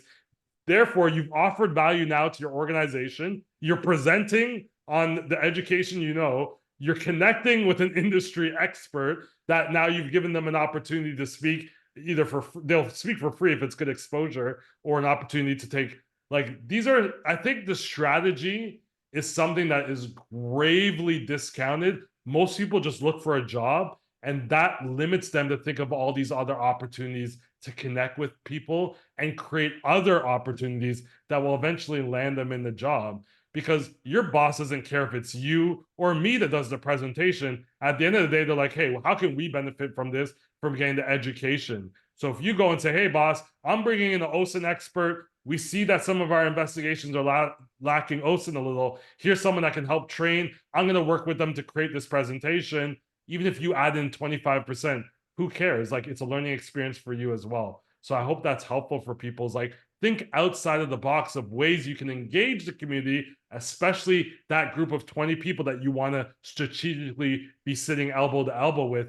Figure out ways you can include them in some of the things that you can do, especially if you record the conversation, chop it up to little videos that they can make and post on LinkedIn. These are all small things that have huge value that no one really does, because I think a lot of people want to be the star, right? They don't want to, if I'm working at somewhere, I don't want to share the stage with a Janisha. I want to be the person delivering the presentation, where I was like, I don't care who does it. As long as they know that I get the results. I'm the person that got us the training that we needed. they're going to keep on coming to me to get results. Whether I'm the one that's delivering it directly, people come to me all the time. Very recently, Janisha and Ash knew way better in the role that I was going to be training on. I could have taken all the money and done the whole training myself, and it would have been good. It'd have been really good. I brought in Janisha and Ash. It was spectacular. It exceeded everything. They were able to share in some of the profit from doing that training, but more importantly, it was fun for them. And now they realize, hey, I too can offer this directly to people and make money. But if you're selfish and try and keep everything yourself, you're not going to be exposed to all these other opportunities. The best thing you can do is you generate the opportunities and share them with other ambitious people. And the thing, when Ash goes on and Janisha goes on to create their own opportunities, well, who do you think is going to be one of the people they call when they need help with one of those opportunities? It goes both ways. And I think that'll be helpful for people that are trying to, if you don't have a lot of time, leverage people out there that are doing this stuff for fun on their free time and see if you can work with them. That is 2 hours of absolute gold. That is the best I have. If you do that, there is no way. If you came back to me and said, I did all these things, I guarantee you there would be no need to come back to me because you'd already have a job. You'd already be doing more than I'm doing in the industry. And there would be no need other than to update me and tell me how good you're doing. That would be the only reason you even have to reach out to me, because you're absolutely crushing it. And remember, the reality is most people don't have the time to do this stuff. They don't want to make the time to do this stuff. And what I see from like the top people, and Ash and Janisha, tell me if I'm wrong, the top people are just doing like 2% more than everybody else, but it looks like they're doing 50% more than everyone else because nobody else is doing anything. So it doesn't take a lot of effort to make it look like you're doing a lot of work. Hope that helps. DM me, DM everybody. Hope everything helps. And post about this on LinkedIn. Post about this experience, about how great I am. That always makes me feel good, and it's good for my ego. And I show it to my wife, so she knows why I'm screaming at the top of my lungs in the house every day. Thanks, everybody. Thanks, Janisha and Ash, Stephen, everyone, Nadenza. I really appreciate Yuri Aways. It's great to see some familiar faces. Thank you. Awesome. Thank you, guys. Thank you. Take care, everyone.